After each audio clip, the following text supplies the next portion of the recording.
research program is focused on nutrition, it's focused on heat, and it's focused on water. Those are kind of three aspects of what my program focuses on. I'm going to talk in here about nutrient management and I've done a lot of work with calcium-related disorders.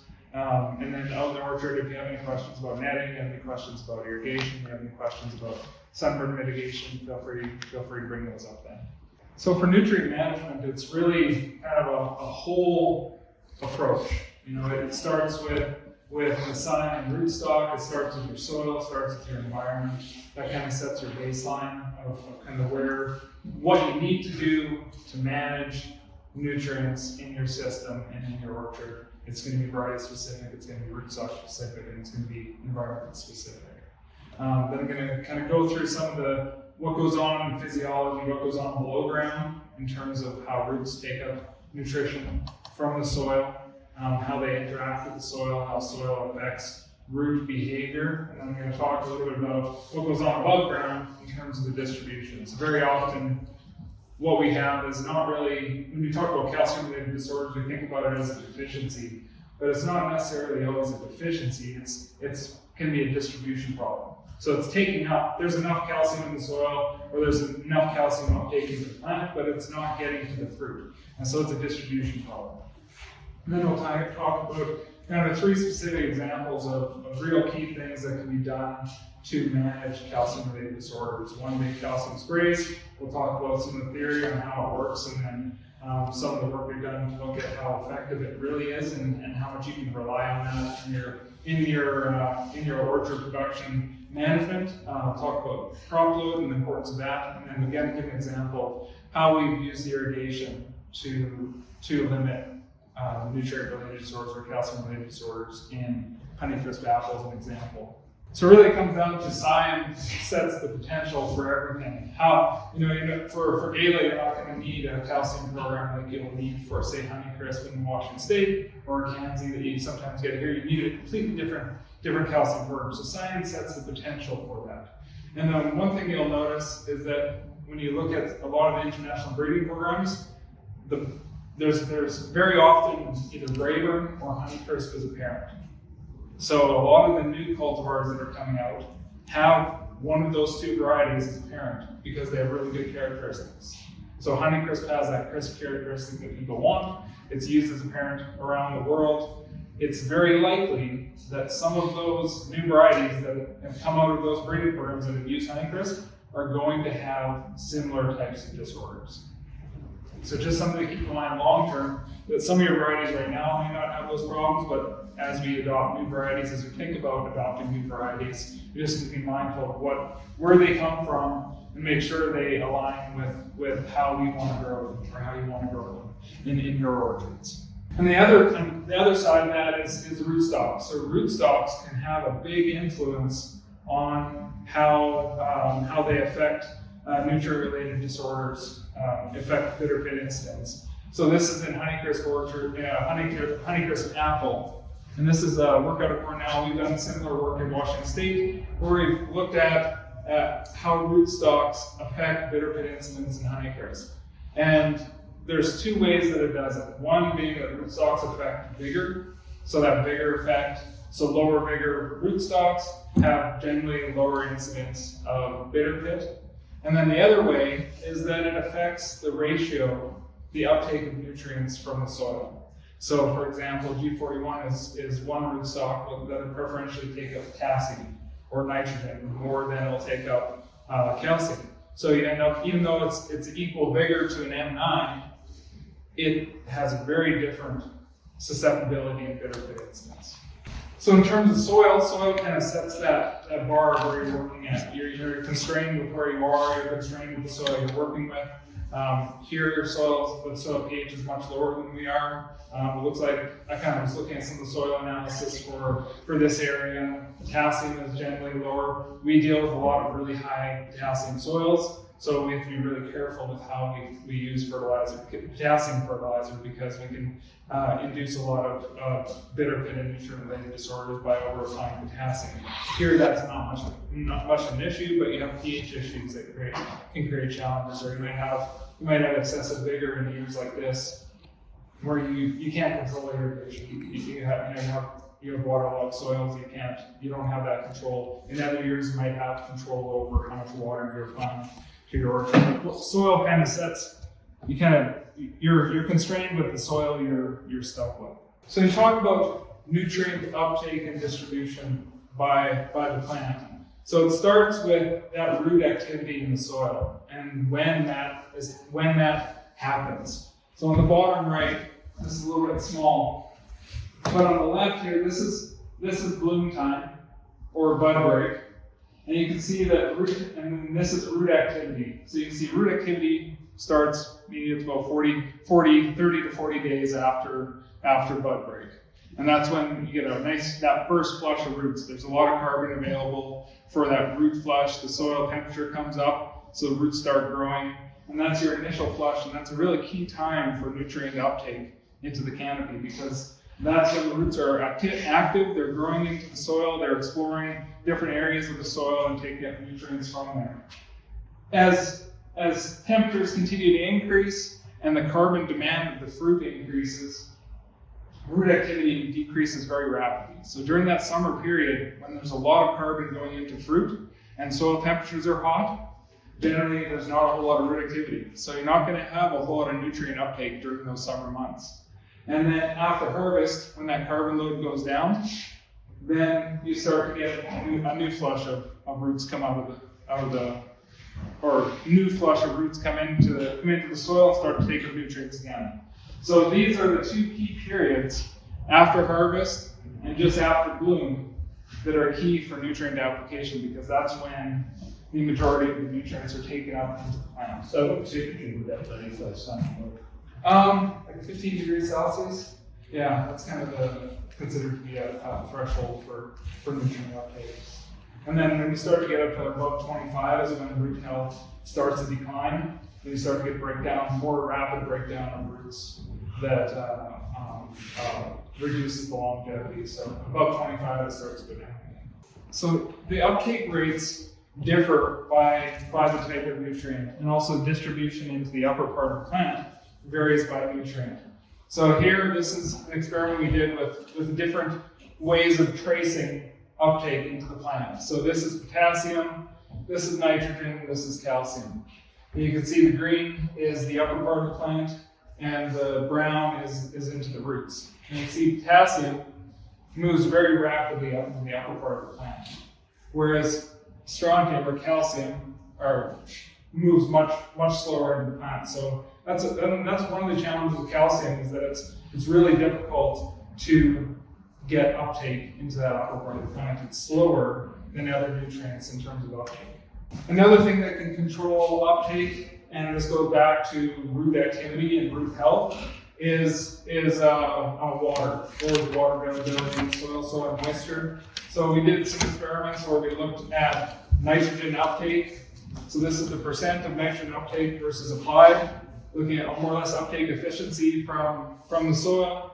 We have fully watered and water limited, and in all cases, water limitations reduce the amount of nitrogen uptake taken up into the soil or taken up into the plant. And that's primarily because root activity decreases. That root growth decreases and roots start to die back. Those fine roots start to die back and you get less nitrogen uptake because of that. So how you manage your water can affect nutrient uptake.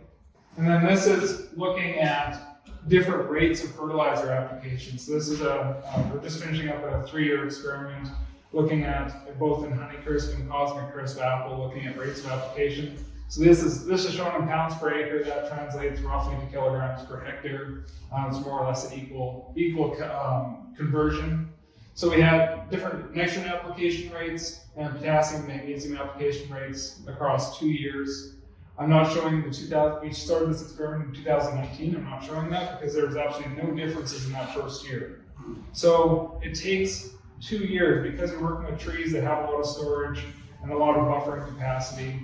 It takes time for a nutrient management practice to take effect. And I'm just showing this as an example of really it takes time so if you have to make a change in practice, You're not going to see that. You might not see that until your second or third year of having that practice. So if you're trying out a new management strategy in terms of managing nutrients or new application rates or changing what you do normally, if you make that change, you're probably not going to see that in the first year. You're going to see that in the second and third year down the line, especially for nutrients that have a lot of storage in the tree, like nitrogen, magnesium, potassium. Flooding or that can flush a lot of nutrients out of the soil. There's so much storage capacity in your plant already in nitrogen. There's actually quite a bit of nitrogen built up into a tree, especially in a mature tree, that you're probably not going to see that impact this year. It's going to be maybe next, but it also gives you time to correct that one. You just don't want to overcorrect.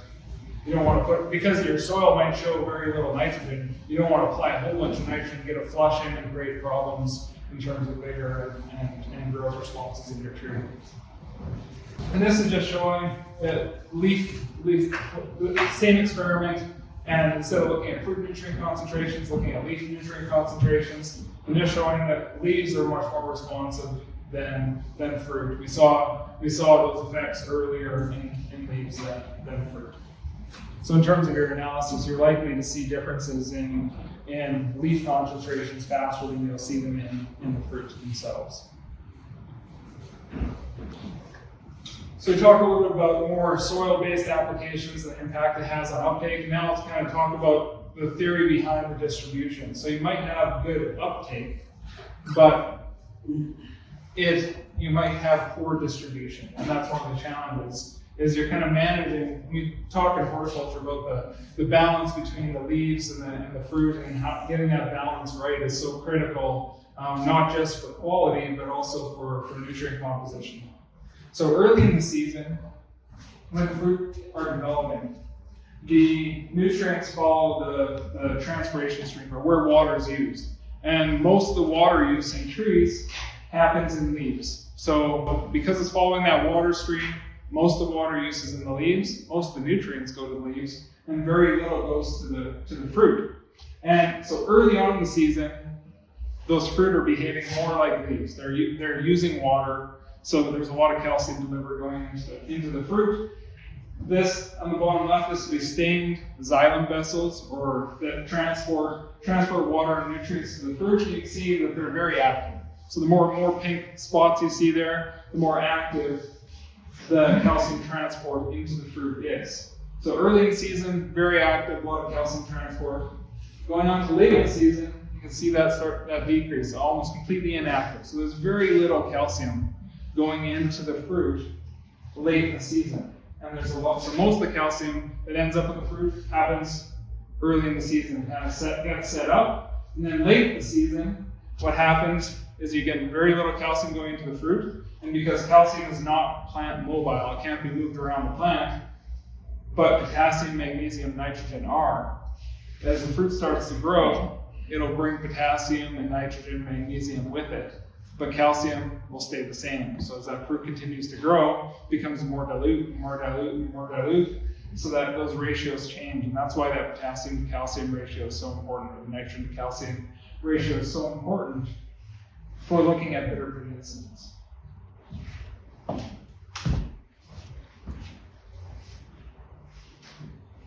And that's why the vigor part of the rootstock effect, or how you're managing your orchard or picking that right rootstock for your location is so important, because vigor is a huge component, because the more vigor you have, the more carbohydrates you have available to load into less fruit.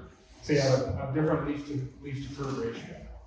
Yeah, some signs are naturally more vigorous than others, and that can create issues, and then some signs, they just behave differently on different. And you need to take into account what your sign issues are, and then choose the rootstock for that fits your soil environment. And those three things come together to then, based on that, then you set your management plan from there. Yeah. Here is just showing, we have a wide range in vigor between different rootstocks. This is for Honeycrisp. This is averaging about 50 to 60 centimeters of growth in a year, and this is down to about 12 centimeters. These are a fruiting orchard, but just showing you have a range in vegetative vigor, and then you look at the amount of bitter pit incidence. So this is Honeycrisp. So and this is why you don't want to bring Honeycrisp over to Australia, because you look at bitter pit incidence and they're pushing 90 to 100% in some of these rootstocks, but these are all the ones with the most vigor. So more vigor, more bitter pit incidence. And it's not just a rootstock effect, but it's also a management issue. You can manage that vigor depending on how you water, how you fertilize, how you prune. Excuse me, Lee, what's the color coding on those? That's just to show significant differences. It's just, this is kind of grouped by ones. There's no difference between those rootstocks. So it's just color coded by differences between them. And was the order of rootstocks on that chart the same as the order in the previous chart? It is, yeah. Yeah. So it's directly related. It's directly related to vigor, yeah. So you can see that this is the relationship: shoot length, bitter pit incidence. And partially it's a vigor issue, and partially is that the rootstocks with less vigor also have smaller fruit, so they're limiting fruit size. So fruit size has a big impact on bitter pit incidence. So you can pull back on that fruit size, create a more dense fruit. You're also going to reduce your bitter pit incidence because you're limiting the dilution of the calcium in that fruit, especially late in the season. Oh, and then over on the left is when we know that vigor is an issue. Vigor is a driver of bitter pit incidence, but crop load is another key factor. And Jonathan will touch on this, but the crop load is really one of the key things you can be doing to even that out. It's really in that off year that a lot of those calcium-related issues come on. And your on year, you generally won't have a problem because you have good balance in fruit, they're well distributed within the canopy, and there's a lot of demand for that carbon, and you get decreased shoot growth as a result. But in those off years, when crop load is low, then that's where the challenges come along. So this is just showing the impact that rootstocks have, not just on vigor, but why it impacts bitter pit incidence. This is what we use as a vigor indicator when we're sampling across a whole lot of rootstocks. We use it in rootstock seedlings to determine how vigorous they may be. So this is a lower vigor area, and this is a higher vigor area. And what we're seeing here is that for lower vigor, fruit potassium concentrations are lower. And that's because in general those fruit are a little bit smaller, and there's less shoot growth to move carbon and potassium into that developing fruit late in the season. And the same, it doesn't necessarily have to be rootstocks. It could be just in general vigor. Vigor in general would drive the same type of response. So I had a student do some work and kind of talk. This is kind of going back to that. Geneva 41 is a really good example of exceptions to the vigor rule. So we had 4 different rootstocks. We had Bud 9, which is ultra dwarfing. We had G890, which is a semi-dwarf. It's kind of like an M26. And then we had M9 and G41, which are kind of medium vigor type, or a more just a dwarfing rootstock. And what we see here is that G41 and G890 had a lot of the fruit was greater than 90 millimeters, so really large fruit. These are more than 300 gram fruit.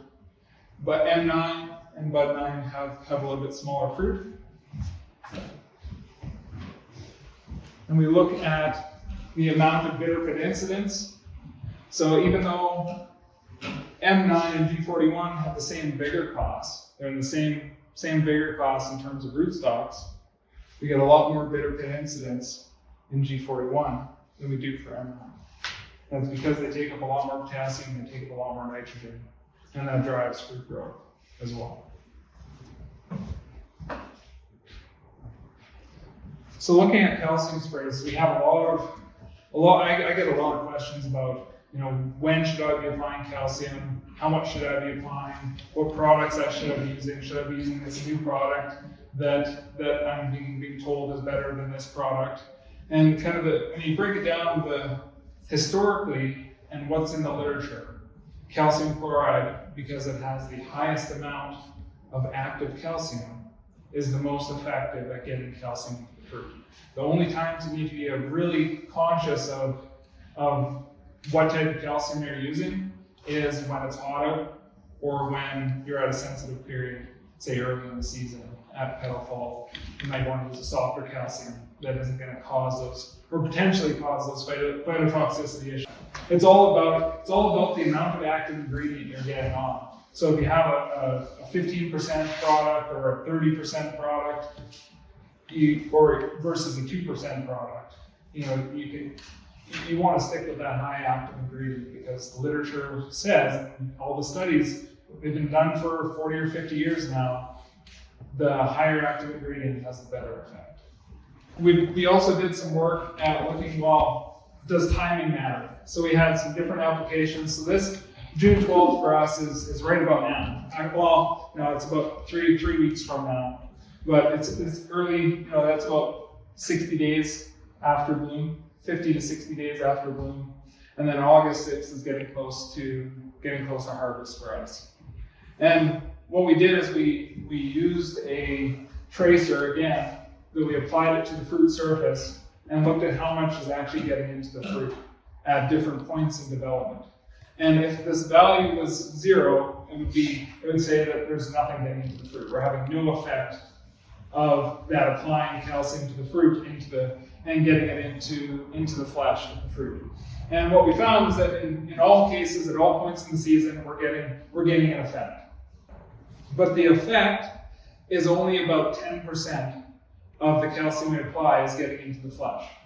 So if only 10% of the calcium we apply is getting into the flesh, but it's not 10% of what we're applying to the orchard, it's actually 10% of what we're applying to the fruit itself, because what you apply, what hits the canopy and what hits the leaves doesn't actually get into the fruit. It's really just what hits the fruit surface and gets absorbed in.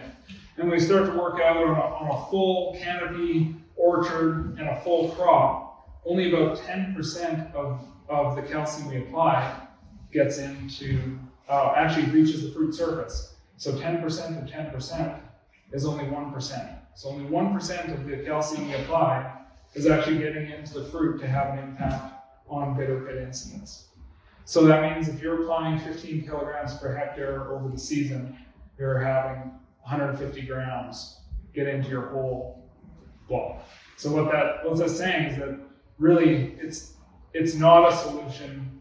If you have a bitter pit problem in your block because of low crop load or high vigor or high susceptibility to the variety, that's not going to, calcium sprays alone are not going to fix the problem. It's going to be part of a solution that involves vigor control. It involves crop load management. It involves calcium sprays. So it's one portion of all the tools you need to use to manage bitter pit incidence. So you can't just rely on the calcium sprays alone. And the other thing we just finished up some work on using the same tracers. We looked at the temperature of application. So we have first, should I be applying at night? Should I be applying later in the day? Does temperature matter? And what we find is that when it's below 25 degrees Celsius, the absorption into the fruit is almost 2 times what it is when it's warmer. So not only are you dealing with potential phytotoxicity issues, if you switch to a softer calcium and apply it when it's hot or it's windy and it's going to dry really quick, it's not going to be as effective as if you apply it when it's cooler and it takes longer for that to dry. Or you switch, Jonathan mentioned, you can switch to a higher volume and increase the wetting time on your canopy.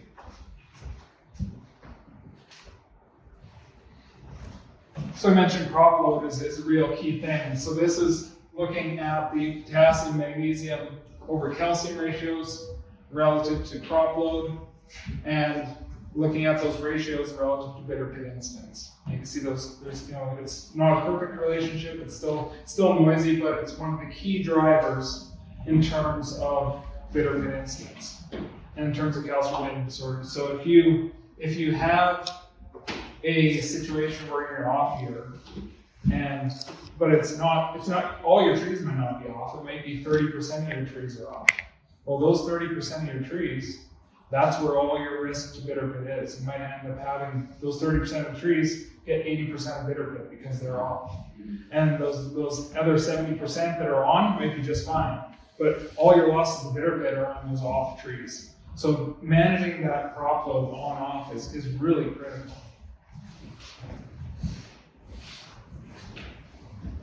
Now, just kind of, this is some work we did with irrigation. So in Washington State, 95% of our water needs come from irrigation. In some years, you obviously have to rely on irrigation here. This year is that exception to the rule. I mean, you'll be lucky if you start irrigating in the next 3 weeks. It's been exceptionally wet, obviously, looking at the flooding. But there are going to be years where you might have this as a tool to control fruit size. If you know you're in a low crop load year, and a lot of your trees are off, you can potentially pull back on water and also have the benefit of reducing vigor in your trees. So you're going to pull back on the vigor, and you're also going to pull back on the fruit size. So the idea is that if we reduce fruit size and reduce fruit growth, particularly in the middle of the season when the cell division has already happened and cell expansion is occurring. So if we can reduce cell expansion, we reduce the dilution effect to the calcium pool in the fruit, and you keep those fruit more dense. And that's the idea behind this, where we watered at 50% of what we normally would water at during the mid-season periods. We really pulled back the water to the point where these trees looked visibly stressed. But by doing that, we were able to reduce this fruit size, have a greater proportion of the fruit that are less than 80 millimeters, and because of that, we have less bitter pit. So you can see there's much more healthy fruit than fruit with bitter pit in those lower fruit size categories. So it becomes a tool that you have at your disposal in those off years to manage bitter pit. In non-years, it probably doesn't matter as much because your susceptibility is going to be low anyway. But it's those off years where you also want to control vigor and keep your canopy under control, that this would be a tool available to you. So just kind of show this, that really this kind of sets your baseline. This kind of sets what you're going to do for the rest. And then the potential value of your variety determines how much of that you do to control bitter pit. So you have, you set your soil, you get your soil balance out right.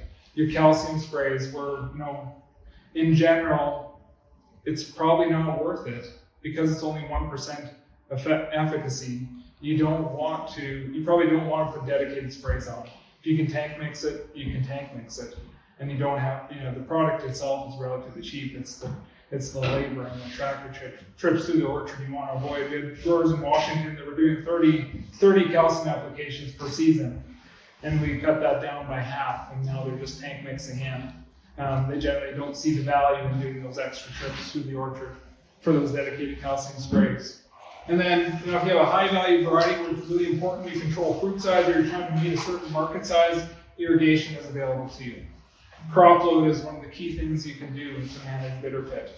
Not just within a year, but also managing that variability within your orchard, which Jonathan's going to touch on.